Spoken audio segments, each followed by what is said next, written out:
Spermatozoo un giorno si ritrovò sballottato da un mondo all'altro, fece un lungo viaggio interminabile ma piacevole, non sapeva dove andava né da dove veniva, non sapeva chi era e che cosa era, ma sapeva che c'era, era vita.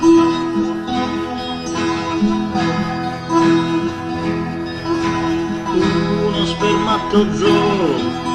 diventò un bambino vispo e birichino, un bambino diventò un ragazzo, gran testa di cazzo, il ragazzo diventò un uomo che chiedeva perdono, l'uomo diventò un vecchio che si guardava allo specchio, poi il vecchio morì e la sua vita finì, ma finì.